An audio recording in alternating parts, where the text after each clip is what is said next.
Samantala mga kabrigada, binabantayan ho ng Philippine Red Cross ang 24 na lugar sa bansa na patuloy daw ho yung pagsipa sa mga naitatalang kaso ho ng dengue.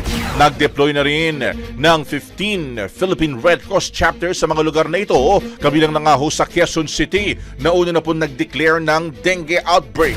Ayon po kay PRC Chairperson Dick Gordon, sunod-sunod ang blood request na natatanggap ng hensya.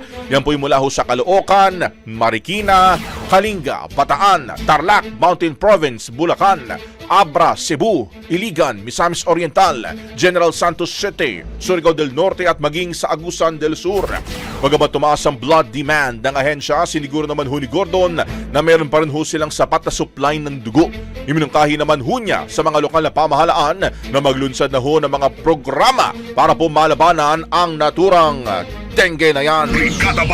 Ang bahaging ito ay hatid sa atin ng Yummyvit ES3 Syrup. Simulang tuparin ang pangarap ng iyong anak. And starting now,